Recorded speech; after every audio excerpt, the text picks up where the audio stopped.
ప్రేరేపించి అనేక మందికి సత్య సువార్తను వినిపించాలనే ఆశతో, కష్టంతో, భారంతో అనేక మందికి మీ రుచి చూపించాలని ప్రయాసపడుతున్న నీ కుమారుని బట్టి మిమ్మల్ని స్తుతిస్తున్నాం. వారికి సహకరిస్తున్న సంఘాన్ని బట్టి స్తుతిస్తున్నాం.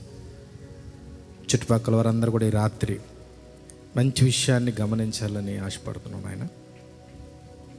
కనుక ఎప్పటి వరకు పాటల ద్వారా మహిమ పొందారు, ఆరాధనలో నీ బిడ్డలు బలపడడానికి ఇచ్చిన సహాయాన్ని బట్టి స్తుతిస్తున్నాను. వాక్యంలోకి మేము వెళుతుండగా మీ ఆత్మ సహాయము, సమేచితమైన జ్ఞానము నాకు ఇవ్వండి. వినగలిగిన చెవులను, గ్రహించగలిగిన మనసులను నీ పిల్లలకు ప్రసాదించమని కోరుకుంటూ, వందనాలు చెల్లిస్తూ నీ కృపను కోరుకుంటూ,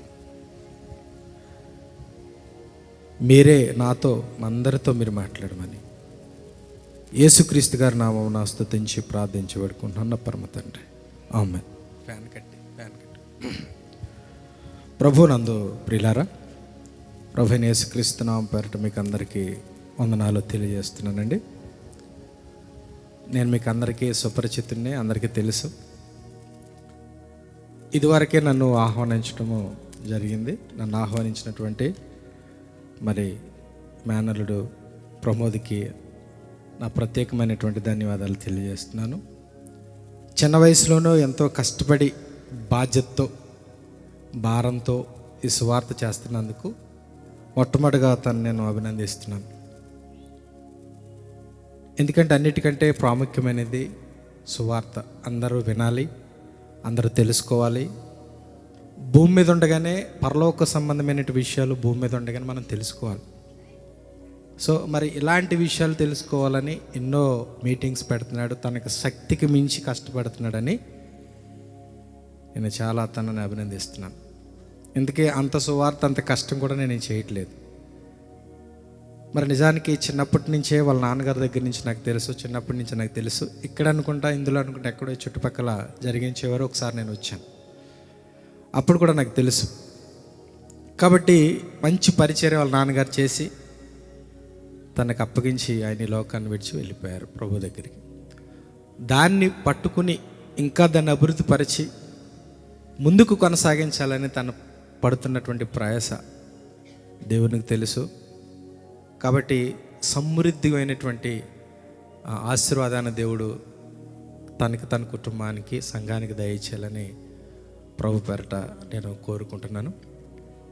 తర్వాత నన్ను కూడా ఇదివరకే నన్ను ఆహ్వానించడం జరిగింది, కానీ నేను రాలేకపోయాను. కొంచెం ఈ పని ఒత్తిళ్ళ వల్ల, ఉద్యోగ విషయంలో కొంచెం పని ఒత్తిళ్ళ వల్ల నేను రాలేకపోయాను. నేను కూడా చాలా చోట్లకి ఇదివరకు వెళ్ళేవాడినండి, కానీ వెళ్ళలేకపోతున్నాను. అత్తిల దాకా కూడా వెళ్ళాను. సావుకుల దగ్గర ఫస్ట్ మెసేజ్ నేను ఇచ్చేవాడిని, కానీ మధ్యకాలంలో నేను వెళ్ళలేకపోతున్నాను ఈ పని ఒత్తిళ్ళ వల్ల. అత్తిల్లో కూడా వెళ్ళాను. అత్తిల్లో విజయప్రసాద్ రెడ్డి గారి ముందు ఫస్ట్ మెసేజ్ నాది. ఒకసారి జంగారెడ్డిగూడెం వెళ్ళాను. జంగారెడ్డిగూడెంలో జేమ్స్ గారు ముందు ఫస్ట్ మెసేజ్ నాది. ఆరికరావులు వెళ్ళాను.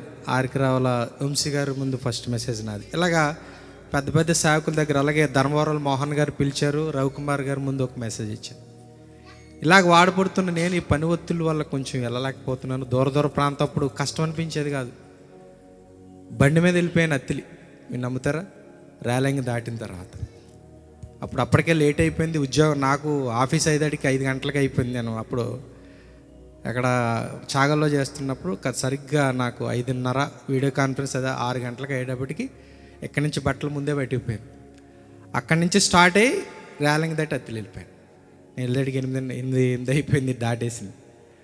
మనం న్యాయం చేయలేకపోతామేమో, మనం టైంకి వెళ్ళకపోతే ఇబ్బంది పడతారేమో అనేసి కొన్ని చోట్లకి నేను వెళ్ళలేకపోతున్నాను. అయినప్పటికీ ఉద్యోగం కంటే కూడా ప్రాముఖ్యమైనది దేవుని సువార్తే. ఎందుకంటే చాలా చోట్ల మనం చూస్తున్నాం. ఇటీవల జరిగినటువంటి అహ్మదాబాద్లో జరిగినటువంటి ప్రమాదం చాలా భయంకరమైన ప్రమాదం. 268 మంది ఒక్కసారే, 69 మంది అనుకుంటా, ఒక్కసారే మరణించడం అనేది చాలా భయంకరమైన విషయం. అది అసలు చనిపోయే ముందు ఒక్కసారి అదే ప్లేస్లో నేను ఉంటే అది ఎలా ఉండు నన్ను ఊహించుకుంటే అప్పుడు ఆ బాధ ఏంటనేది మనకు తెలుస్తుంది. చనిపోయారు కదా వాళ్ళు ఎవరోలే అని అనుకున్నాం అనుకోండి, మనకు ఆ విషయం తెలియదు. ఎప్పుడైనా ఒక సిచ్యువేషన్ని అది మనం అనుభవించినట్లు ఊహించుకోవాలి. అప్పుడు ఆ బాధ అనేది మనకు తెలుస్తుంది. ఎక్కడో కదా, ఇక్కడ కాదులే, గుజరాత్లో కదా, అహ్మదాబాద్ నుంచి లండన్ బయలుదేరుతున్న ఫ్లైట్లో చనిపోయారులే, మన దగ్గరికి కాదు కదా అనుకోకూడదండి. వీటన్నిటికీ సూచన ఏంటంటే దేవుని రాకడని మనకు అర్థమైపోవాలి. యుద్ధాలు జరుగుతాయి, ప్రమాదాలు జరుగుతాయి, కరువులు ఏర్పడతాయి కానీ మనం అలర్ట్ అయిపోవాలి. ఏ పరిస్థితిలో ఉన్నా సరే దేవుడు వచ్చే రాకడకు మనం సిద్ధపాటు కలిగి ఉండాలని ఇవన్నీ కూడా సూచనలు. ఒకవేళ ఎక్కడున్నా, ఒకవేళ అలర్ట్ లేకపోయినా, ఇలాంటి సిచ్యువేషన్స్ బట్టి దేవుడు ఏం చేస్తాడంటే మనల్ని అలర్ట్ చేస్తూ ఉంటాడు. ఎందుకంటే మనం ఈ లోక పనుల్లో, ఈ లోక విషయాల్లో, ఈ లోక ఉద్యోగాల్లో, కుటుంబ పరిస్థితుల్లో, వ్యాపారాల్లో, వర్క్స్లో బిజీ అయిపోతూ ఉంటాం. ఒకసారి ఇలాంటివి మనకు గుర్తు చేసి దేవుడు ఏం చేస్తాడంటే కొంచెం అలర్ట్ చేస్తూ ఉంటాడు. అరే టైం అవుతుంది, జాగ్రత్త చూసుకో, ఒకవేళ ఎక్కడున్నావేమో, ఏ పొజిషన్లో ఉన్నావో, ఏ స్థితిలో ఉన్నావో ఒకసారి ఆలోచన చేసుకో. ఒకవేళ నువ్వేమైనా కొంచెం ఇబ్బందికరంగా ఉంటే దాన్ని సరి చేసుకునే విషయాలు మనకు తెలియజేస్తాడు. కనుక మరి ఈ అన్ని విషయాల్లో నేను మీకు తెలియజేసేది ఏంటంటే, ఏది ఏమైనప్పటికీ ప్రధానమైనది మాత్రం దేవుడు. ఒక విషయాన్ని మీకు ఈ రాత్రికాల సమయంలో నేను తెలియజేయాలని ఆశపడుతున్నాను. ఒకసారి మరి సూర్యాపేట దగ్గర లేఅవుట్కి నేను వెళ్తూ ఉంటాను. ఒకసారి వెళ్తున్నప్పుడు ఒకసారి ఇలా వచ్చేస్తూ ఉంటే అక్కడ మామిడి పళ్ళు అమ్ముతున్నారండి. అక్కడ ఆగినప్పుడు ఈ టర్నింగ్లో గోపర్వెల్లి రూట్లో ఈ ఫ్రూట్స్ అమ్ముతూ ఉంటారు. అక్కడ ఈ మన జాంకాయలని, బొప్పాయిలని, ఇలాంటి మ్యాంగోస్ అని అమ్ముతూ ఉంటారు. నేను ఆగిన తర్వాత చూడడానికి బాగానే ఉన్నాయి. నేను చూసాను ఎంత పడుతుంది ఏంటని అడిగినప్పుడు బాగానే ఉంటాయంటే, పైకి బాగానే ఉన్నాయి, మరి ఎలా ఉంటాయంటే అన్నాడు, ఒక కాయ తిని చూడండి అన్నాడు. మీకు నచ్చితే కొనుక్కోండి అన్నాడు. మీకు రుచి చూడండి, ఆ టేస్ట్ బాగుంటే కనుక మీరు తీసుకోండి అన్నాడు. బాగుంది, చూశాను, తిన్నాను, బాగానే ఉందిలే అని తీసుకున్నాను. అంటే ఏదైనా ధైర్యంగా చెప్పగలిగాడు అంటే కనుక వాటిలో క్వాలిటీ ఉందనేసి తన నమ్మకం, ఖచ్చితంగా తీసుకుంటారు, ఇందులో క్వాలిటీ ఉంది, తీసుకుంటారనే నమ్మకంతో అవి నేను తిని తీసుకోవడం జరిగింది. ఇది శరీర సంబంధమైన విషయం, ఒక్క విషయాన్ని గుర్తు చేస్తుంది. ఇదే కానివ్వండి, ఎక్కడైనా మీటింగ్స్, విఐపి మీటింగ్స్, సీఎం కానివ్వండి, ఎక్కడైనా పెద్ద పెద్ద మీటింగ్స్ జరుగుతున్నప్పుడు వాళ్ళు లంచ్ చేసేటప్పుడు ఒక సెక్యూరిటీ ఉంటారు. వాళ్ళు తినే భోజన పదార్థాలన్నీ కూడా ఒకసారి టేస్ట్ చేస్తారు. అంటే ఇందులో ఏమైనా కలిపారేమో, టేస్ట్కి ఎలా ఉన్నాయో అన్నీ కూడా ఒక విఐపి భోజనం చేసే ముందు అక్కడ అవన్నీ కూడా టేస్ట్ చేస్తారు. టేస్ట్ చేసిన తర్వాత అన్నీ పర్ఫెక్ట్ అని అన్న తర్వాతే ఆ వ్యక్తికి అవి పంపిస్తారు. సీఎం గారు కానివ్వండి, డిప్యూటీ సీఎం గారిని, ఎవరైనా అలాంటి విఐపి వ్యక్తులు ఎవరైనా సరే ఆ విధంగా చేస్తూ ఉంటారు. అన్నీ బాగుంటేనే, బలవంతం ఇందులో ఏమీ లేదండి. ఇవి శరీర సంబంధమైన విషయాలండి. సాధారణంగా ఆత్మ సంబంధమైన విషయాల్లోకి వెళితే భక్తుడైనటువంటి దావీదు ఒక మాట మాట్లాడతాడండి. 34వ కీర్తనలో 8వ వచనంలో ఒక మాట మనం చూద్దామండి. 34వ కీర్తనాకారుడు రాసినటువంటి 34వ కీర్తన 8వ వచనం, యెహోవా ఉత్తముడని రుచి చూచి తెలుసుకోమంటున్నాడండి. బలవంతం ఏమి లేదు, టేస్ట్ అండ్ సీ అంటున్నాడు. దేవుడు మంచోడని రుచి చూడండి, ఇందులో బలవంతం ఏమి లేదు, ఇందులో బలవంతం ఏమి లేదండి. సాధారణంగా చాలామంది అనుకుంటారు దేవుని నమ్ముకోమని బలవంతం చేస్తున్నారు అనుకుంటారని చాలామంది. అసలు నన్ను అడిగితే అది కరెక్ట్ కాదు. దేవుని నమ్ముకోమని బలవంతం చేయడం అసలు ఎక్కడ జరగదండి.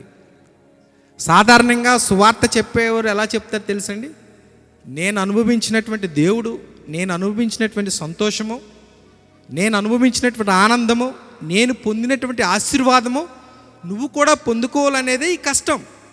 అంతే తప్ప నీ మీద ఏదో ఆ భయంకరమైనటువంటి ఒక ఉద్దేశపూర్వకంగా రుద్దేయడం అనేది అది కరెక్ట్ కాదని ఈ సభాముఖం మీకు తెలియజేస్తున్నాను.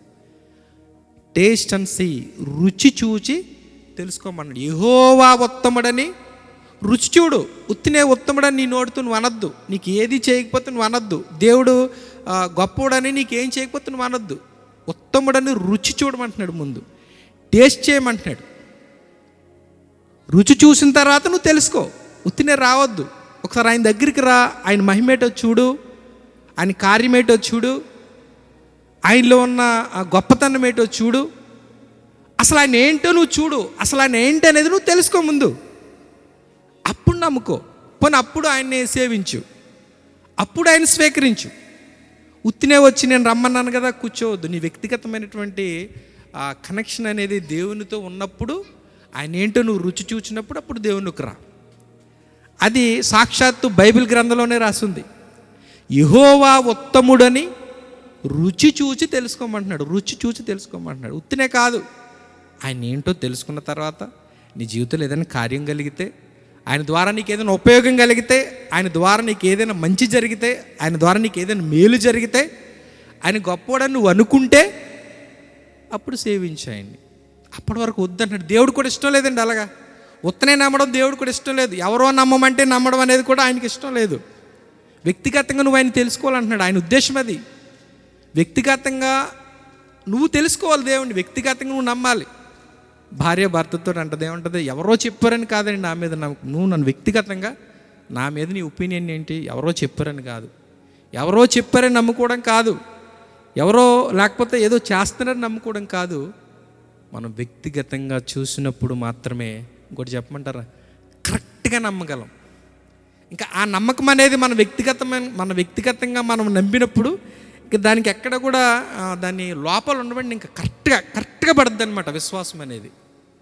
ఇది చాలా అవసరం అండి. ఇది నేను చెప్పే మాట కాదు, దేవుడు చెప్తున్నాడు. యెహోవా ఉత్తముడని. అసలు ఎంత గొప్ప అవకాశం ఇచ్చాడని. అసలు దేవాది దేవుడు అలా అనకూడదు. అసలు నమ్ముకో అనాలి.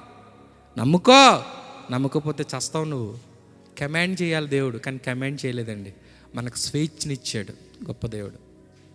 కమాండ్ చేయలేదు, ఆయన కమాండ్ చేసే కెపాసిటీ ఉంది ఆయనకి. ఎందుకంటే సర్వలోకాలను కలిగించినటువంటి దేవుడు ఆయన. సర్వలోకాలు కలిగించినటువంటి దేవుడు కమాండ్ చేయాలి. కమాండ్ చేయలేదు. నాలో నీకు లక్షణం నచ్చిందేమో చూడు, నీకేమైనా సాయం చేయగలుగుతున్నానా, నీకేమైనా తగ్గించగలుగుతున్నానా, నీకేమైనా పరిచర్యం చేయగలుగుతున్నానా, నీ ఇబ్బంది నేను పోగొట్టగలుగుతున్నానా, నీకేమైనా నేను ఉపయోగపడుతున్నాను చూడు, చూసి అప్పుడు నమ్ము అంటున్నాడండి. దేవుని ప్రేమ అది. ఇంకా చెప్పాలంటే దేవుని స్పెషాలిటీ అది. ఏమండి, కమాండ్ చేయవలసినోడు కనికరిస్తున్నాడు. కమాండింగ్ చేయవలసినటువంటి ఆ దేవుడు కనికరిస్తున్నాడు. ఎందుకంటే ఆయన ఎప్పుడు కూడా తగ్గింపు స్వభావం కల ఆయనే. పిలుపులు రాసిన పత్రికలు ఉండవు, దేవునితో సమానముగా ఉండుట గొప్ప భాగ్యమని ఎంచుకున్నాక దీనుడే మన కోసం పరలోకాన్ని విడిచిపెట్టి భూమి మీదకి వచ్చాడండి. మొట్టమొదటి తగ్గింపు అండి ఆయనకి. బాగాలేని ప్లేస్లో నుంచి, బాగున్న ప్లేస్లో నుంచి బాగాలేని ప్లేస్కి ఎవరైనా వెళ్తారండి? హైదరాబాద్లో, విశాఖపట్నంలో ఉన్నవారిని తీసుకొచ్చి ఈ దొండపూడిలోను లేకపోతే ఆ కూండ్రుకోటలోను అక్కడ ఉండమంటే ఉంటారండి? ఉండలేరు. ఇంకా అది ఆ వాతావరణం వాళ్ళకి నచ్చదో, ఉండలేరు కూడా. అసలు ఒక్క క్షణం ఉండలేరు, ఒక గంట ఉండలేరు వాళ్ళు. కానీ పరలోకం అంటే ఎలా ఉంటుందండి? చాలా బాగుంటుందండి. అలాంటి పరలోకాన్ని విడిచిపెట్టి మన కోసం భూమి మీదకి వచ్చాడు ప్రభు. ఎందుకంటే పరలోకం ఎలా ఉంటుందో మనకు తెలియదు, మన చచ్చిన తర్వాత నరకం ఎలా ఉంటుందో మనకు తెలియదు. అవన్నీ సాక్షాత్తు కళ్ళకు కట్టినట్లుగా ఉపమానాలతో మనకి తెలియజేశాడు దేవుడు. బైబిల్ చదివితే అంత అర్థమవుతుంది. సో ఇది అన్నమాట దేవుడి కాన్సెప్ట్. ఏంటంటే నువ్వు రుచి చూచి తెలుసుకో యెహోవా ఉత్తముడని. ఒక వ్యక్తిని మీకు ఇప్పుడు జ్ఞాపకం చేస్తాను నేను. సిరియా అనే ఒక దేశం ఉంది. 2వ రాజుల గ్రంథం 5వ అధ్యాయంలోకి మనం వెళ్ళగలిగితే సిరియా అనే ఒక దేశం ఉంది. ఈ సిరియనులకి ఎప్పుడు కూడా ఇశ్రాయేల్ మీద ఎప్పుడు యుద్ధం చేయడం ఆనవాయితీ. ఇశ్రాయేల్ మీదకి వెళ్ళి వాళ్ళు దండెత్తి అక్కడి నుంచి ఏదైనా అక్కడ తెచ్చేసి ఈ సిరియాలో దాచుకోవడం అనేది వాళ్ళకి ఆనవాయితీ అన్నమాట. ఆనవాయితీ అయితే అక్కడ సిరియా దేశపు రాజుకు ఒక నమ్మిన బంటున్నాడు. ఆయన సైన్యాధిపతి. సైన్యాధిపతి అంటే తెలుసా అండి? సైన్యాధిపతి అంటే ఒక సైన్యానికి అధిపతి అనమాట, కమాండర్ అనమాట. ఇంకెక్కడ చూడండి, సైన్యానికి ఆర్మీలో ఉంటారు, కమాండర్ ఉంటారు. ఆ కమాండర్ ఏం చేస్తేనే ఆర్మీలో వాళ్ళందరూ అది చేయాలి, అతను ఏది ఆజ్ఞాపిస్తే అది చేయాలి. అలాంటి కమాండర్ ఎవరంటే సైన్యాధిపతి. ఆ సైన్యాధిపతి పేరు నయమాను అన్నాడండి. నిజానికి చెప్పాలంటే సిరియా దేశం ఎక్కడికి వెళ్ళినా విజయం సాధిస్తుందంటే కేవలం కారణం నయమానే. సిరియా దేశం ఎక్కడికి వెళ్ళినా విజయం సాధిస్తుందంటే రాజు ఎంతో సంతోషంగా ఆనందంగా ఉంటున్నాడంటే దానికి కారణం ఏంటంటే నయమాను చాలా బలవంతుడు, పరాక్రమశాలి. ఎక్కడికి వెళ్ళినా విజయమే తప్ప అపజయం అనేది తన జీవితంలో చూడలేదు నయమాన్. సిరియా దేశంలో ఉన్నాడు, సైన్యాధిపతి. ఇంకా రాజు కంటే గొప్పోడు సైన్యాధిపతి. ఎందుకంటే సైన్యాధిపతి కరెక్ట్గా లేకపోతే రాజు గెలవలేడు. రాజు కుర్చీలో కూర్చుంటాడు. ఇక్కడ ఎగ్జిక్యూట్ చేసేదంతా కూడా, ఇక్కడ నడిపించేదంతా కూడా సైన్యాధిపతే. సైన్యం ఎక్కడికి వెళ్ళాలి, ఎలా అటాక్ చేయాలి, ఎక్కడ దాక్కోవాలి, ఎటువంటి ఆయుధాలు ఉండాలి, ఎటు నుంచి కాల్చాలి, ఎటు నుంచి ఆ యుద్ధాన్ని చేయాలి అనేది ప్లాన్ చేసేవాడు కూడా సైన్యాధిపతే. చాలా బైబిల్లో రాయబడి ఉంది, పరాక్రమశాలి అని ఉంది నయమాన్. ఒక దేశంని సిరియాని గెలిపించడానికి కారణం నయమానే అని కరెక్ట్గా ఇక్కడ రాయబడింది. ఇంత గొప్పటి నయమానికి, ఇంత గొప్పటి సైన్యాధిపతికి, ఇంత గొప్పటి వ్యక్తికి ఒక లోపం ఉందండి. ఏంటో తెలుసండి, అది కుష్టి వ్యాధి ఉందండి ఆయనకి. కుష్టి వ్యాధి ఉంది ఆయనకి. సాధారణంగా మనం జనరల్గా చూసుకుంటే మనకి అన్నీ బాగుంటాయి, ఏదో ఒక లోపం ఉంటుంది మనకి. ఇక్కడ అన్నీ బాగున్నాయని వాళ్ళు చెప్పండి, చెప్పలేరు. ఎందుకంటే మనకి ఏదో లోటు ఉంది. ప్రతి ఒక్కరికి ఏదో లోటు ఉంది. లోటునేలోండి ఎవరు లేరండి. ఒక విషయంలో బాగుంటే ఒక విషయంలో బాగోరు. ఉద్యోగంలో బాగుంటే ఆరోగ్యంలో బాగోలు, ఆరోగ్యంలో బాగుంటే ఉద్యోగం, లేకపోతే పరిస్థితులు బాగోలు, లేదా ఆర్థిక ఇబ్బందులు, అనారోగ్యాలు, కుటుంబస్తుల్లో సమస్యలు. బిడ్డలు మాట వింటే తల్లిదండ్రుల మాట వినరు, తల్లిదండ్రులు బాగుంటే బిడ్డలు బాగుంటారు.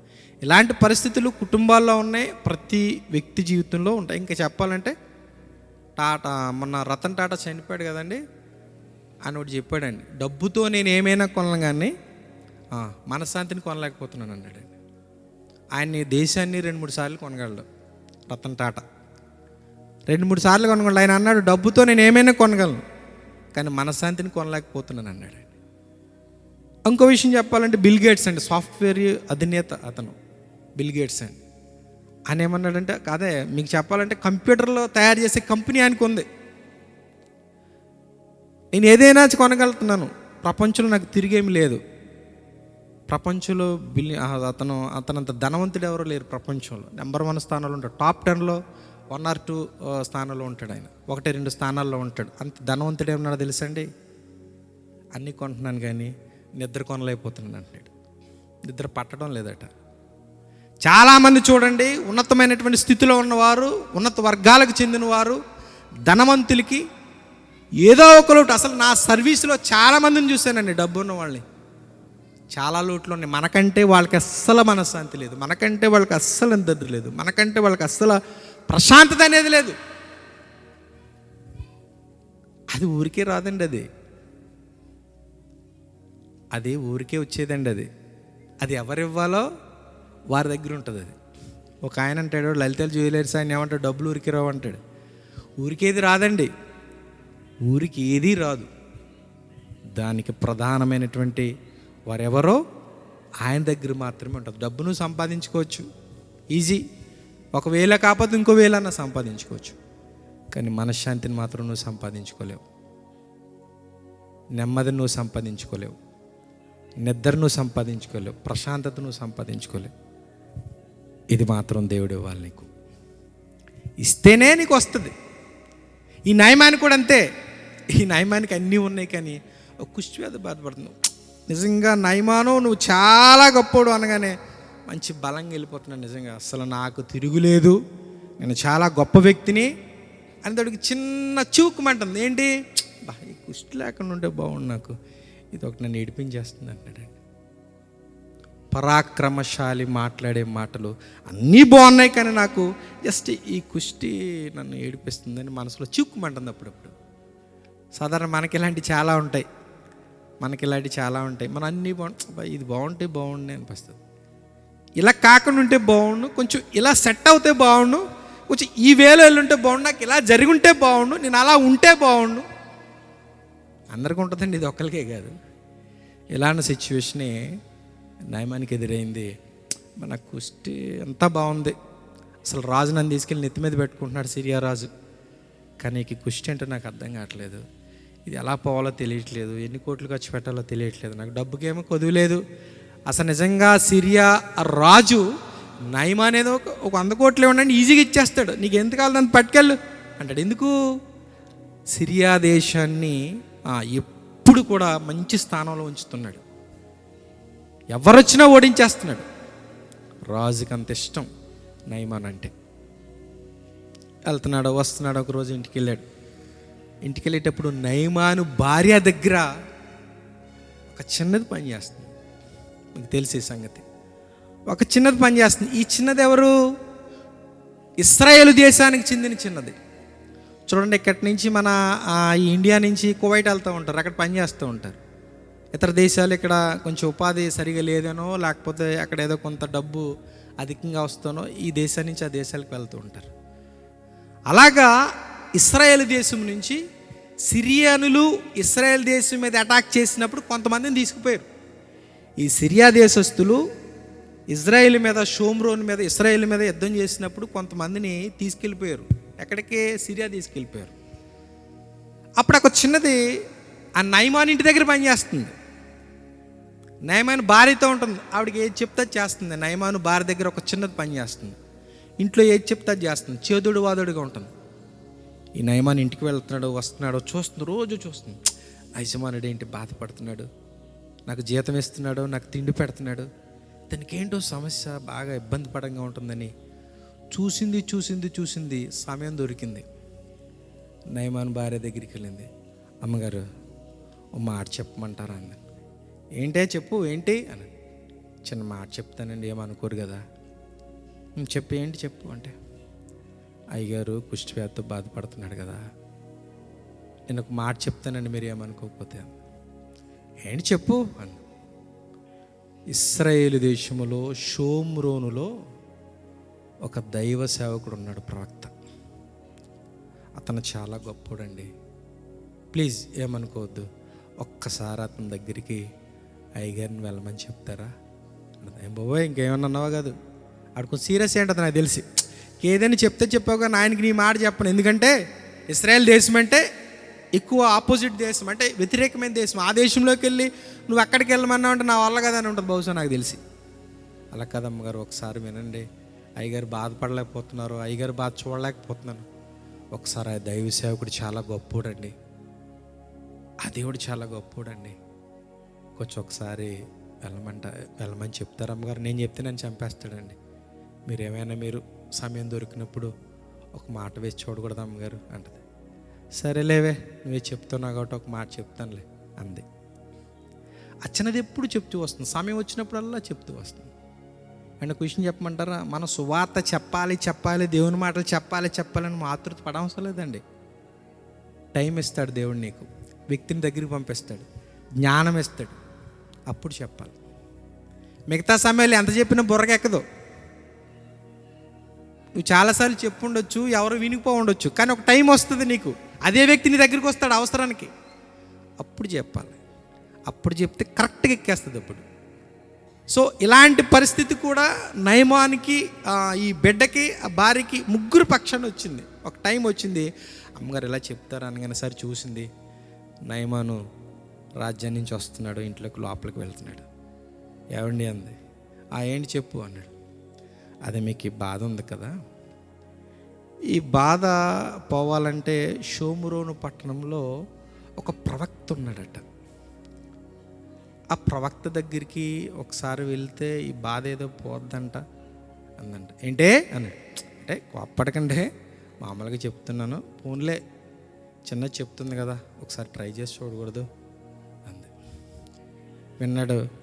సాధారణంగా ఎవరు చెప్పినా ఆలోచించకపోవచ్చేమో కానీ భార్య చెప్తే ఖచ్చితంగా భర్త ఆలోచిస్తాడు. సరే ఆలోచించుకున్నాడు. ఆలోచించుకుని సరే ఏదైనా ఒక విషయం మనం మైండ్లో పడినప్పుడు దాని గురించి ఆలోచిస్తూనే ఉంటాం. ఏ పని చేసినా సరే, ఒక మంచి విషయం మన చెవిలో పడింది అనుకోండి, ఏ పని చేస్తున్నా సరే మనం ఆలోచన చేస్తూ ఉంటాం. అలాగే నయమాన్ కూడా ఆలోచన చేశాడు.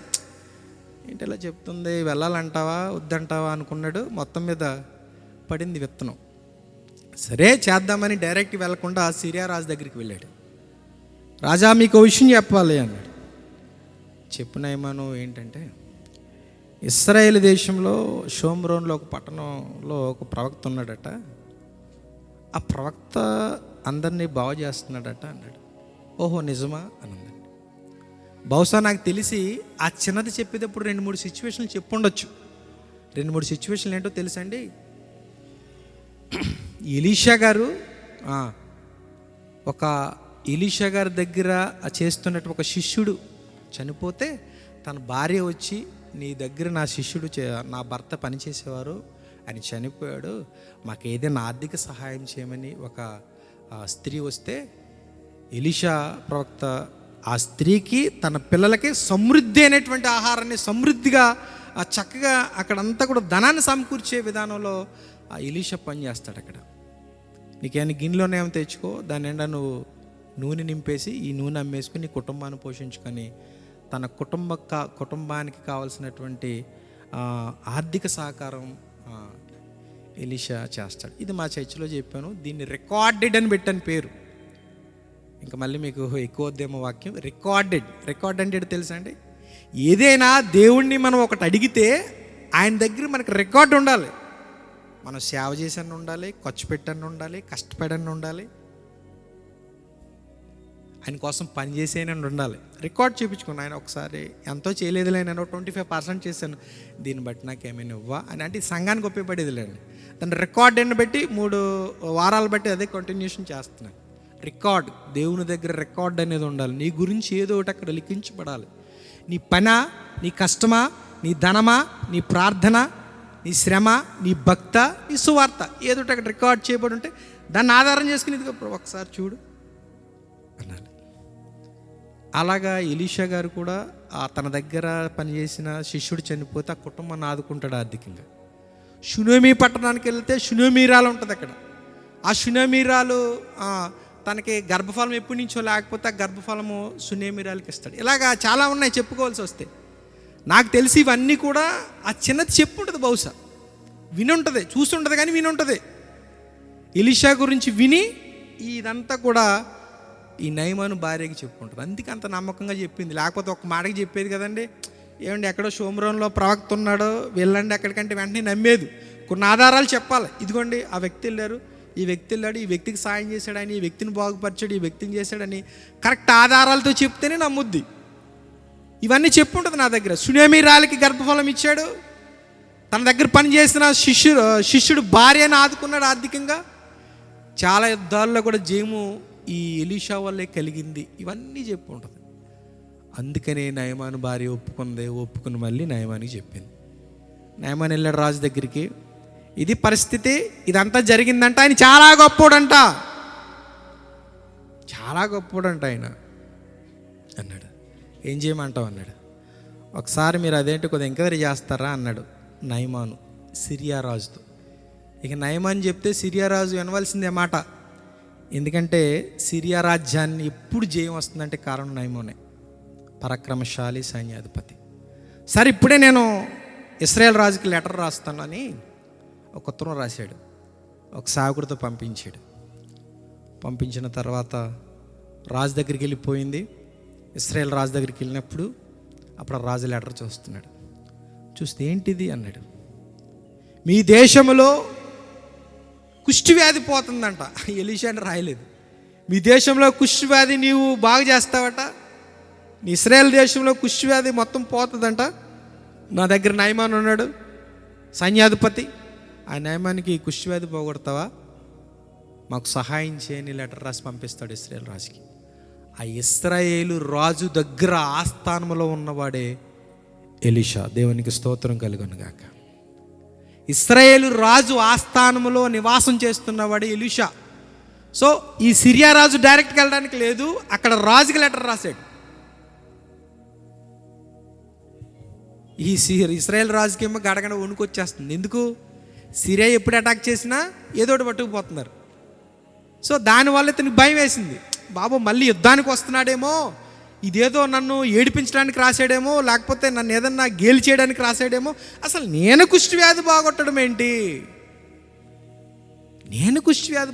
ఏంటి, నాకెందుకు ఈ లెటర్ రాశాడు అని ఇశ్రాయేలు రాజుకి సౌండ్ లేదు, భయం వేస్తుంది. మళ్ళీ సిరియన్లు యుద్ధానికి వచ్చేస్తారేమో మా దేశం మీద. కానీ ఇక్కడ జరిగేది వేరు, ఇక్కడ జరిగే సిచ్యువేషన్ వేరు. అప్పుడు ఎలీషా రంగంలోకి దిగుతాడు. ఎందుకంటే ఎలీషా దగ్గరికి ఈ వార్త వెళ్తుంది.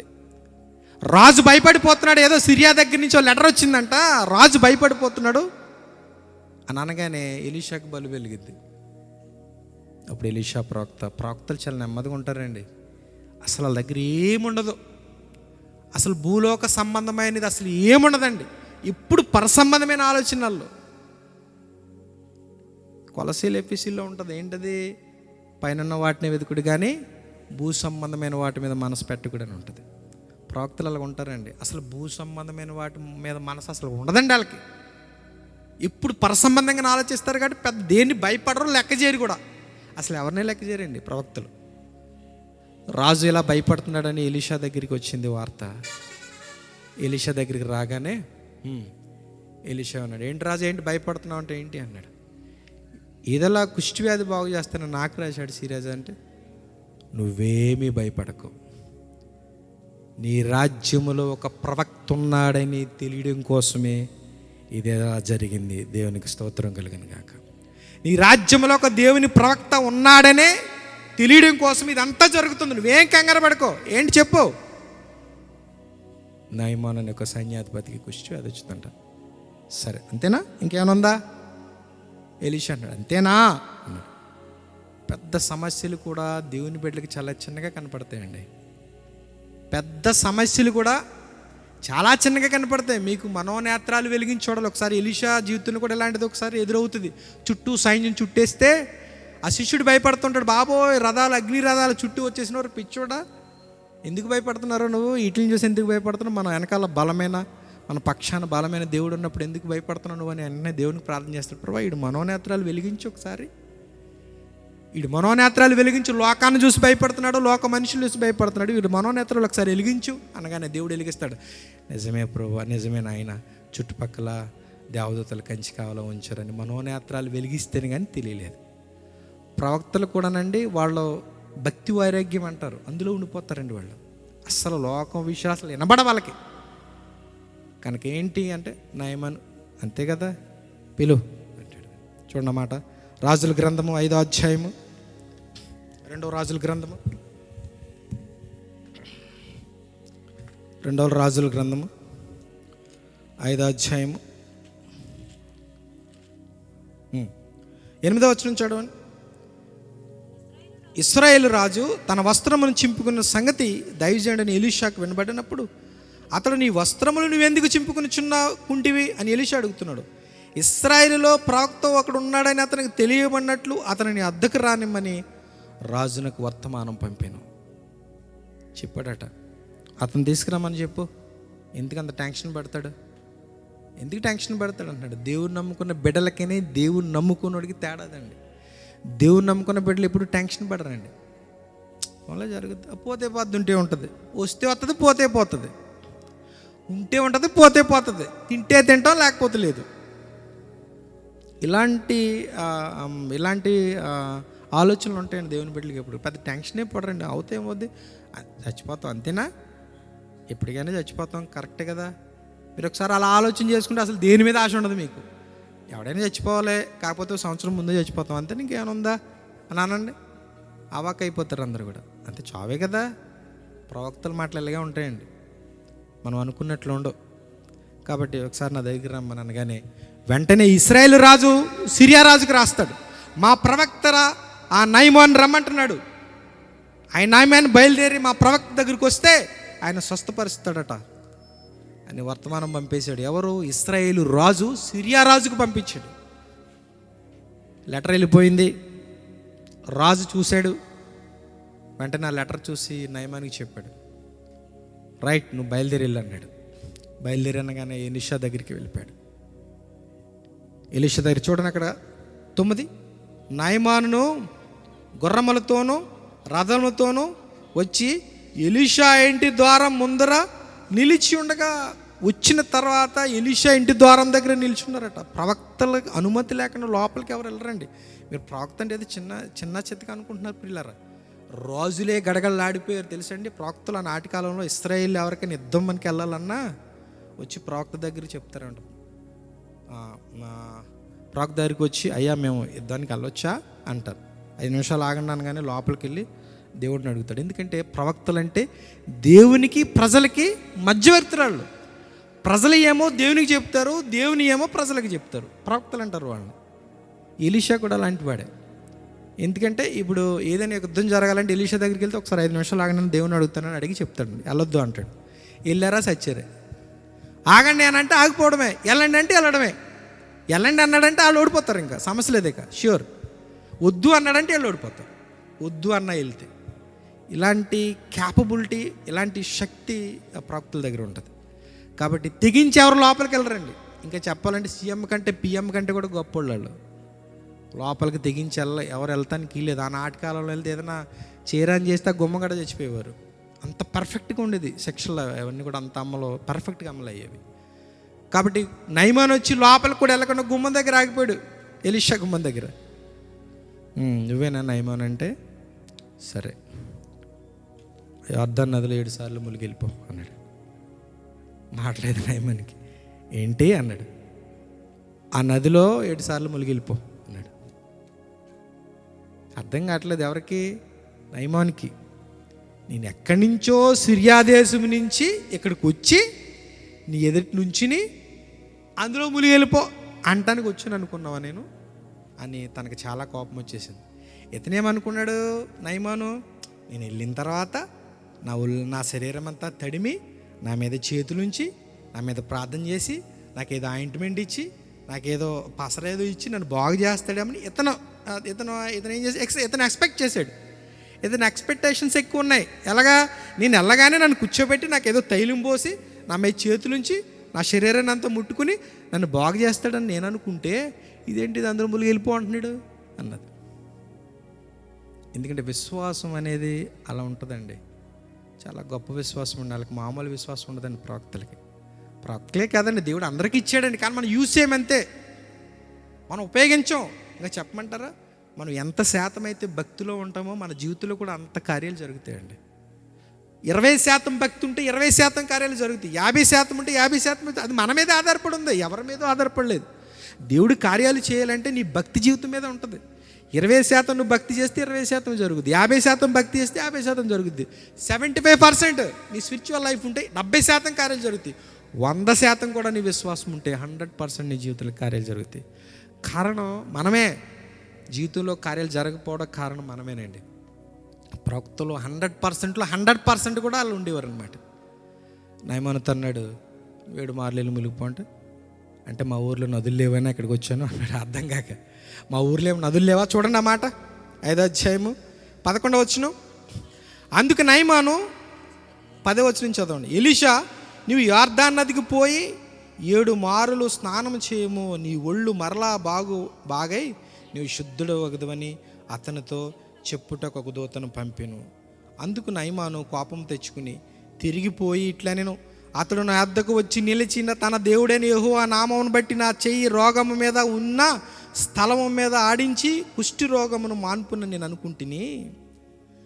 దమస్కు నదులైన అభానాయును ఫర్ఫారును ఇశ్రాయేలు దేశంలో నదులన్నిటికంటే శ్రేష్టమైనవి కావా అంటున్నాడండి. యొర్దాను నది కంటే గొప్ప నదులు మా ఊర్లో ఉన్నాయి, నేను అందులో మొలగలేక వచ్చానా అన్నాడండి. కోపం వచ్చేసింది అతనికి. అతనేం ఎక్స్పెక్ట్ చేశాడు, ఈ ప్రవక్త ఏమైనా నా మీద చేతులుంచి మందు రాసి ప్రార్థన చేసి తన దేవుణ్ణి ప్రార్థన చేసి నాకు బాగు చేస్తాడేమనుకుంటే, గుమ్మం కాడ ఉన్నావండి వెళ్ళిపో ములుగు అంటున్నాడండి. నాకు ఇలాంటి నచ్చవరు అబ్బాయి అన్నాడు అనమాట. ఎవరితోటి? తన సేవకుడితోటి, ఎలీషా పంపిన సేవకుడితో. నాకు ఎలాంటి ఏం నచ్చో, మా ఊర్లో నదులు లేవా? ఇశ్రాయేలు దేశంలో ఉన్న నదుల కంటే గొప్ప నదులు మా ఊర్లో ఉన్నాయి, నేను ములగలేక వచ్చాను ఎక్కడికి, నదిలో మునగమని చెప్తారా? నేను అలాంటి పనులు ఏం చేయను, వెళ్ళిపోతున్నాడు. తిరిగి వెళ్ళిపోతున్నాడండి. వెళ్ళిపోతుంటే పక్కనున్న సేవకుడు ఒకసారి, అయ్యా ఒకసారి ఆగండి అన్నాడు. ఏంటి చెప్పన్నాడు. ఇప్పుడు మనం ఏమీ చేయలేదు, కేవలం నదిలోనే కదా ములగమన్నాడు, ములిగితే ఏం పోయింది?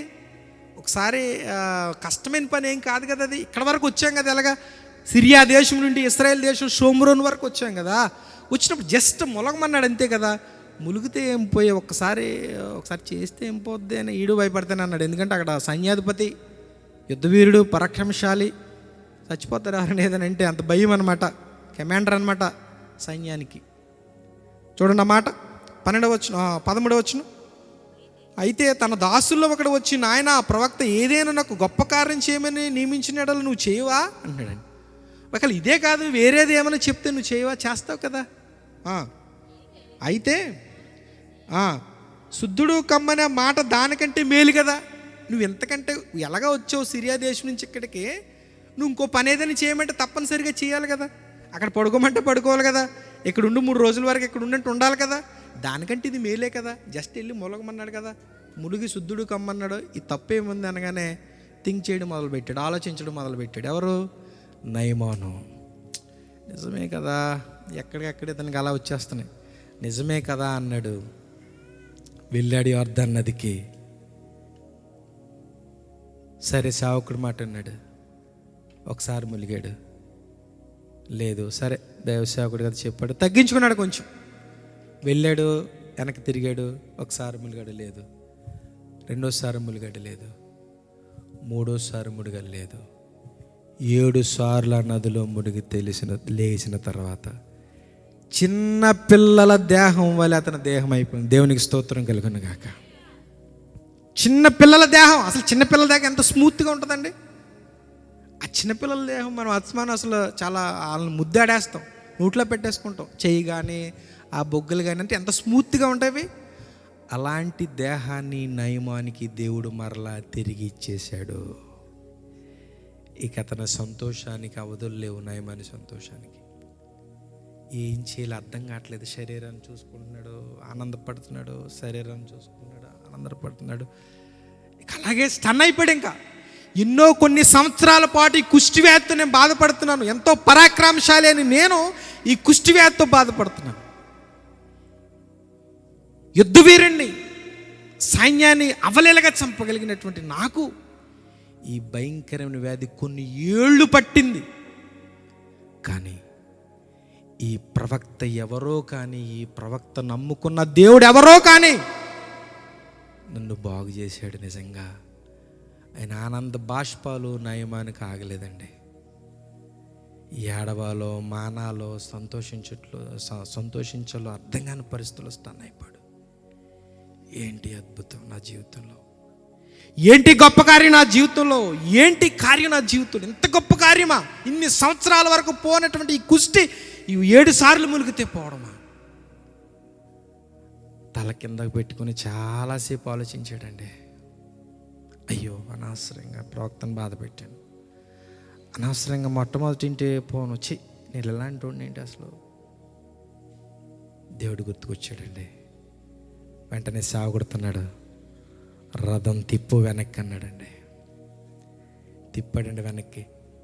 రథం మీద ఎక్కుతున్నాడు. నువ్వు అర్జెంటుగా పోనీ ఎలీషా దగ్గరికి అన్నాడండి. గబగబా ఇంకేం ఆగట్లేదు. ఇంకా అసలు అతనికి ఒక 100 కోట్లు సంపాదించినటువంటి ఆనందం వచ్చింది. వెంటనే ప్రవక్తకి చెప్పాలి, రాజుకి చెప్పాలి, తన భార్యకి చెప్పాలి, మొత్తం ఆ రాజ్యంలో సిరియా దేశం రాజులందరికీ చెప్పాలి, ఆ రాజ్యంలోని ప్రజలందరికీ చెప్పాలి నాకు కుష్టి వ్యాధి పోయింది అని. అంతకంటే ముఖ్యంగా ఈ ప్రవక్త దగ్గరికి నేను వెళ్ళాలి. అర్జెంటుగా రన్న వెనక్కి తిప్పు. చూడండి ఎంత ఆతృత ప్రియులారా, ఎంత ఆతృత పడిపోతున్నాడు. అర్జెంటుగా నేను ప్రవక్తని కలవాలి, ప్రవక్త దగ్గరికి వెళ్ళాలి, పోనీ అని కంగారు పెట్టేస్తున్నాడు సావుకుని. గబగబా రథంకి వెళ్ళిపోయాడు. గుమ్మం దగ్గర నుంచి అలాగే చూశాడు ఎలీషా దగ్గరికి. ఎలీషా దగ్గరికి చూశాడు. చూడు ఏమన్నాడు చూడండి ఒకసారి. 16 14 వచ్చు. అతడు పోయి దైవజన్ చెప్పినట్లు 15 అప్పుడు అతడు తన పరివారంతో కూడా దైవజన్ దగ్గరికి తిరిగి వచ్చి అతను ముందర నిలిచి, చిత్తగించుము, ఇశ్రాయేలీలోనున్న దేవుడు తప్ప లోకమంతటి యందును మరి ఒక దేవుడు లేడని నేను ఎరుగుదును అన్నాడండి. ఒక అన్యుడు సాక్ష్యం ఇస్తున్నాడు, ఒక సిరియా దేశపు సైన్యాధిపతి సాక్ష్యం ఇస్తున్నాడు. ఏంటో తెలుసా? మీ దేవుడు గొప్పోడు, మీ దేవుడు గొప్పడు. ఎందుకంటే నా కుష్టి వ్యాధిని పోగొట్టాడు. కొన్ని సంవత్సరాలుగా బాధపడుతున్న నా కుష్టి వ్యాధిని పోగొట్టాడు. కొన్ని సంవత్సరాలుగా బాధపడుతున్న నా మానసిక మనోవేదన పోయింది. నేను కుమిలిపోతున్నాను ఈ బాధతో. నేను మనశ్శాంతి లేదు, నిద్ర లేదు. ఎంతోమందిని చంపాను కానీ నా చావుకు నేనే కారణం. ఒక్కొక్కసారి నేను పొడుచుకుని చచ్చిపోవాలనిపిస్తుంది. అలాంటి బాధతో, మనోవేదనతో, నిద్ర లేక, ఆహారం లేక, మనశ్శాంతి లేక నేను బతుకుతున్నాను. అలాంటిది నాకు మనశ్శాంతి ప్రసాదించాడు నీ దేవుడు.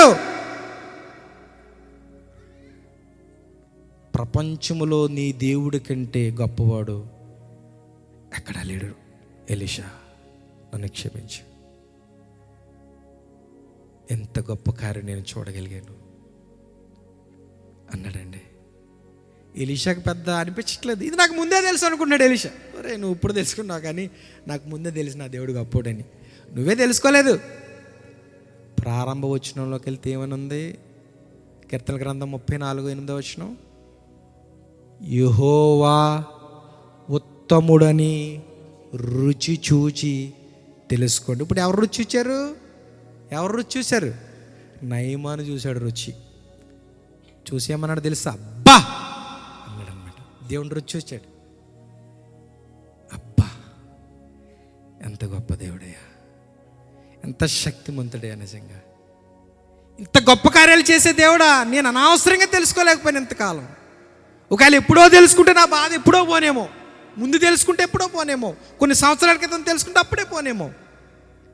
వెయిట్ చేశాను. ఎందుకు ఎంతకాలం వెయిట్ చేశాను? ముందే తెలుసుకోవాల్సింది అనిపించిందండి. చివరికి ఏమన్నాడంటే, నీ దేవుడు చాలా గొప్ప దేవుడు అన్నాడండి. సాక్ష్యం మళ్ళీ చదువుతాను చూడండి. 15. అప్పుడు అతడు తన పరివారంతో కూడా దైవజనం దగ్గర తిరిగి వచ్చి అతని ముందర నిలిచి, చిత్తగించుము, ఇశ్రాయేలీయులున్న దేవుడు తప్ప లోకమంతటి యందు మరొక దేవుడు లేడని నేను ఎరుగుదును. ఇప్పుడు నీవు నీ దాసు నేను వద్ద బహుమానం తీసుకున్న వాళ్ళని అతనికితో చెప్పగా, నీకేం కావాలో చెప్పు ఎలీషా. కొన్ని కోట్లు ఖర్చు పెట్టినా ఈ వ్యాధి పోలేదు. కొంతమంది ఎంతో దగ్గరికి వైద్యుల దగ్గరికి వెళ్ళినా ఈ వ్యాధి పోలేదు. మనశ్శాంతి లేదు, మనోవ్యాకులంతో బాధపడిపోతున్నాడు, నిద్ర పట్టడం లేదు, ఎవరికి చెప్పుకోలేని బాధలు, వ్యాధులు, ఇవన్నీ పోగొట్టేసావు ఒక్క దెబ్బతో. కాబట్టి నీకేం కావాలో చెప్పు అన్నాడు. ఈ రాత్రి ఇంకా దేవుణ్ణి రుచి చూడని వారు ఎవరైనా ఉంటే, బాధ కలిగితే కానీ బోధ అర్థం కాదని సామెతుంది. దేవుని దగ్గర రావాలంటే ఏదో బాధ ఉండాలని. నేను బాధతో వచ్చానండి. నేను ఉద్యోగం చేస్తున్న మధ్యలోనే నేను తెలుసుకున్నాను దేవుణ్ణి. తణుకు పట్టణంలో అక్కడ తెలుసుకుని అక్కడ ఉద్యోగం చేస్తున్నప్పుడు ఒక దైవసేవకుడు మాట నేను కూడా నా ఇష్టానుసారంగా చేసిన వాడిని. నా జీవితంలో ఇలాంటివి జరిగినవే. నేను రుచి చూశాను, టేస్ట్ చూశాను. ఓహో, దేవుడిని ఇంకెప్పుడు విడిచిపెట్టకూడదు. ఏదున్నా లేకపోయినా, ఏమున్నా లేకపోయినా, ఏదొచ్చినా రాకపోయినా, ఏదున్నా లేకపోయినా దేవుడు మాత్రం వదిలిపెట్టు. ఒక విషయం గుర్తుపెట్టుకోండి, మీ జీవితంలో ఎవరి తోడున్నా లేకపోయినా దేవుడి తోడు లేకపోతే మీ జీవితం ఎడారైపోతుంది. అన్నీ ఉన్నా సరే, చెప్పాను కదా, రతన్ టాటా, బిల్ గేట్స్, చాలామంది ఉన్నారు. వీళ్ళందరికీ డబ్బులతో తొలతూకి దేశాన్ని 2 సార్లు కొనగలిగిన అవలేలుగా కొనగలిగినట్టు వ్యక్తులు వీళ్ళు. వీళ్ళ జీవితంలో మనశ్శాంతి లేదు, వీళ్ళ జీవితంలో నిద్ర లేదు. మన అహ్మదాబాద్లో జరిగినటువంటి సంఘటన ఏమండి, వాళ్ళు కూడా ఇక్కడ అహ్మదాబాద్లో ఫ్లైట్ ఎక్కాము, ఖచ్చితంగా లండన్కి చేరుకుంటామని వాళ్ళకి ఎక్స్పెక్టేషన్స్ ఉంటాయి. అక్కడ దిగేస్తాం, ఇంటికి వెళ్తాం, చక్కగా వెళ్ళి సర్దుకుంటాం, జాబ్కి వెళ్ళిపోతాం, చక్కగా అంతా చేసుకుంటామని వాళ్ళు చక్కగా ఎక్కారండి. 10 నిమిషాలు కూడా లేరు వాళ్ళు ఫ్లైట్లో. బొగ్గు అయిపోయారు. ఎవరి జీవితాలు ఎప్పుడు ఎలా మాయమైపోతాయో తెలియదు. మరణం ఏమైపోతుందో, మరణం ఎప్పుడు ఎలా పలకరిస్తుందో మనకు తెలియదు. మన జీవితం మన చేతుల్లో లేదు, దేవుడి చేతుల్లో ఉన్నాయి. పుట్టుక చావు, ఈ 2 మనకు తెలియదు. ఎలా పుట్టామో తెలియదు, ఎలా చచ్చిపోతామో తెలియదు. ఈ 2 మన చేతుల్లో లేవు. మధ్యలో జీవిస్తున్న జీవితం మాత్రం నీ చేతిలో పెట్టాడు. చాలా వాల్యుబుల్ లైఫ్ ఇది. ఈ వాల్యుబుల్ లైఫ్లో నిజమైన దేవుని తెలుసుకుని ఆయన దగ్గరికి వచ్చి ఆయన ఆశీర్వాదం పొందుకుని ఆయన మాటలు వింటూ ఈ శాశ్వత జీవితాన్ని ఆయన కొరకు ముగిస్తే భూమి మీద నీకు మేలు చేయడమే కాదు, భూమి మీద నీ అవసరాలు తీర్చడమే కాదు, చనిపోయిన తర్వాత కలకాలం, యుగయుగాలు, శాశ్వత కాలం ఉండి ఆ పరలోకాన్ని కూడా ఇస్తాడు దేవుడు. ఇహమందు పరమందు కూడా మేలు ఆశీర్వాదం 2 చేయడానికి ఇష్టపడుతున్నాడు. చేయవలసింది ఒకటే, ఆయన దగ్గరికి రావడమే. ఆయన దగ్గరికి రావడమే, సింపుల్ థింగ్, ఏం లేదు. ఆయన దగ్గరికి రావడమే. ఇహమందు పరమందు కూడా నీకు ఆశీర్వాదాన్ని, మేలుని చేయడానికి ఇష్టపడుతున్నాడు. నయమాన్ రుచి చూశాడు, తెలుసుకున్నాడు. ఇక జీవితంలో నయమాన్ ఎప్పుడు మళ్ళీ వెనక్కి తిరగడాక. ఎందుకంటే తన జీవితంలో ఎంత గొప్ప కార్యం జరిగింది. ఎన్నో సంవత్సరాలుగా పోనటువంటి, పుట్టినప్పటి నుంచి పోనటువంటి కుష్టి వ్యాధి పోయింది. ఇక మళ్ళీ అసలు దేవుడిని ఎవరైనా ఏమనంటే ఊరు కూడా ఆయన కూడా చంపేస్తాడు. రే, దేవుడిని ఎందుకు అంటున్నారు నువ్వు అని అంటాడు. అలాంటి సాక్ష్యం మనం కలిగి ఉండాలి భూమి మీద. కాబట్టి రుచి చూసి తెలుసుకోండి. చాలామంది రుచి చూసి తెలుసుకుంటారు నాకు తెలిసి. కాబట్టి అలాంటి టేస్ట్ మనము చూసి, ఒకవేళ ఇంకెవరైనా రుచి చూడకపోతే వ్యక్తిగతంగా దేవునికి కనెక్ట్ అవ్వండి. వ్యక్తిగత జీవిత దేవుని కనెక్ట్ చేసుకోండి. బైబిల్తో, ప్రార్థనతో, సంఘ సహవాసంతో, దేవుని బిడ్డలతో ఎక్కువ సహవాసం చేయండి. సహవాసం చేస్తే ఖచ్చితంగా దేవుని రాజ్యంలో మీరు ఉంటారు. ఈ లోకంలో సంపూర్ణ సహకారం మీకు అందుద్ది. పరలోకాన్ని కూడా దేవుడు ఇస్తాడు. యెహోవా ఎలాంటి వాడు ఉత్తముడు. అలాంటి ఉత్తముడు నమ్ముకున్న మనం అందరము ఎంతో ధన్యులము. మళ్ళీ ఒకసారి చదువుకుందాం ఆ మాట. 34వ వచనము, 34వ అధ్యాయం 8వ వచనము. అందరం కలిసి చదువుదాం. 34వ అధ్యాయం 8వ వచనం. యెహోవా ఉత్తముడని రుచి చూచి తెలుసుకుని ఆయనను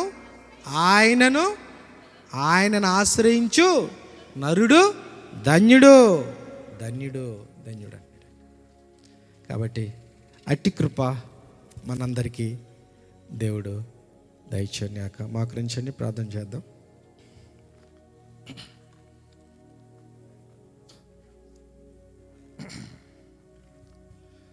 ఒకసారి ఆలోచించండి, అందరూ కూడా మోకరించండి.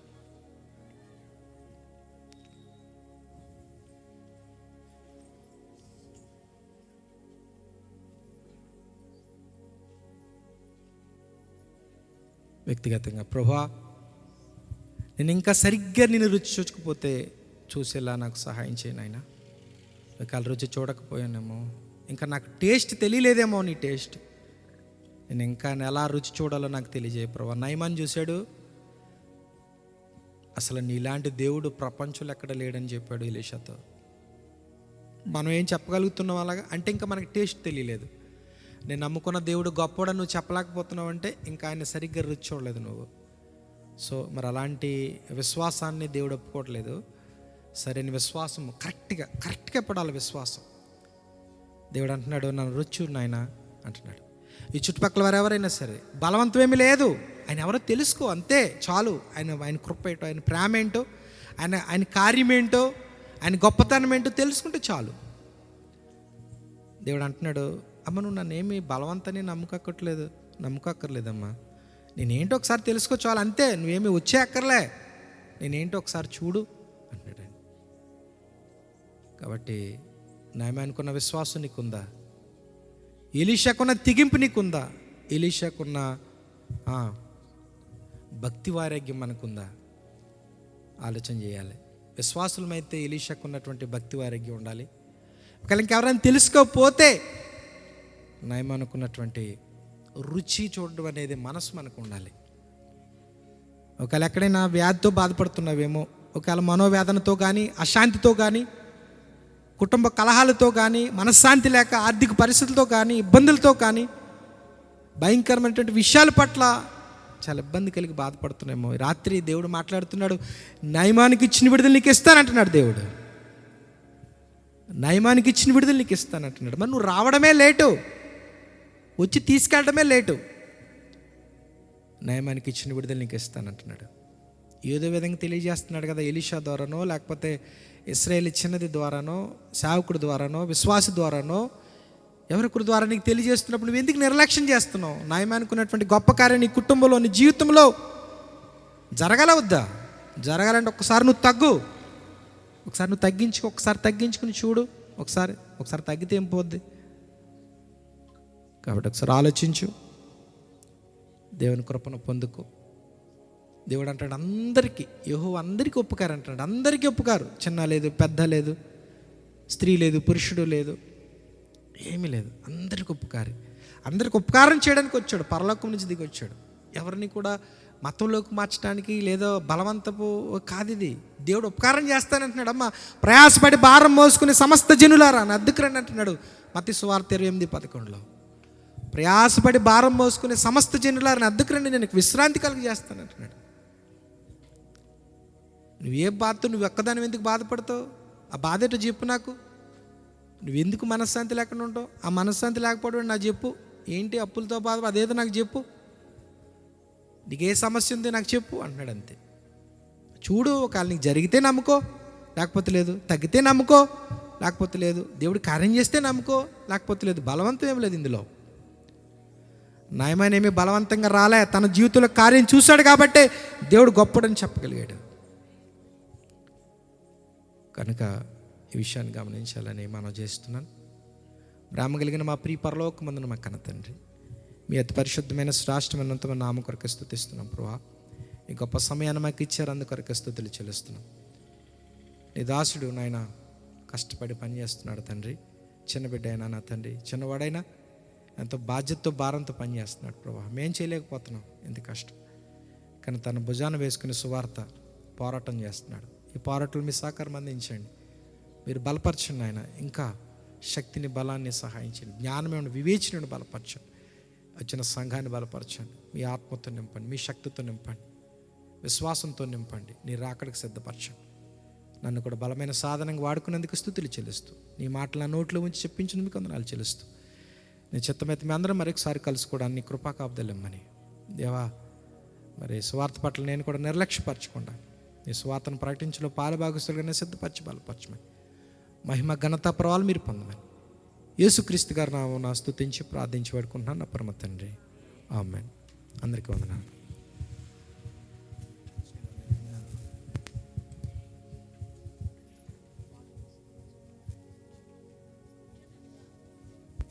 Praise the Lord. హల్లెలూయా. మంచిది. ఇప్పటి వరకు కూడా చాలా విలువైన సంగతుల్ని దేవుని యొక్క దాసుని ద్వారా మనం నేర్చుకోవడానికి ప్రభు సహాయం చేశారు. దేవునికే మహిమ కలుగును గాక. ఆమేన్. చాలా అర్థమయ్యే రీతిలో ఈ అంత్యకాల కడవరి దినాల్లో ఈ ప్రాంత ప్రజలైనటువంటి మనకందరికీ కావలసినటువంటి విలువైన సంగతులు దేవుడు తన దాసుని నిలబెట్టుకొని ఈ ప్రాంతంలో ప్రకటించారు. చక్కని వాక్కులు అందించినటువంటి దేవుని దాసులకు మా ప్రత్యేక వందనాలు తెలియపరుస్తూ ఉన్నాను. చెప్పబడినటువంటి దేవుడు మనకి ప్రకటింప చేసినటువంటి వాక్యాన్ని దయచేసి ఎవ్వరు కూడా పెడచెవిని పెట్టకుండా, ఇదే మిక్కిలి అనుకూలమైన సమయము, ఇదే రక్షణ దినము అని బైబిల్ సెలవిస్తూ ఉంది. ఇంత గొప్ప రక్షణ నిర్లక్ష్యం చేసిన ఎడల నువ్వు ఎలా తప్పించుకుందువు అని బైబిల్ గ్రంథం ఒక ప్రశ్న మన ముందు ఉంచింది ఇది నాన్న. కనుక దీపం ఉండగానే ఇల్లు చక్కబెట్టుకోమని ఒక చక్కని సామెత మనందరికీ తెలుసు. మనలో ప్రాణం ఉండగానే ప్రభుని తెలుసుకొని ఆయన అనుగ్రహించేటువంటి ఉచితమైన రక్షణ, పాప క్షమాపణ, నిత్య జీవాన్ని మనం అందరం కూడా సంపాదించుకోవడానికి ఇష్టపడదాం. దేవుడు మనల్ని, మన కుటుంబాలను దీవించును గాక. ఆమేన్. ఈ సమయంలో మరి అమ్మాని గారు మరి ముందుకు వచ్చి పలహారం ఏర్పాటు చేశారండి.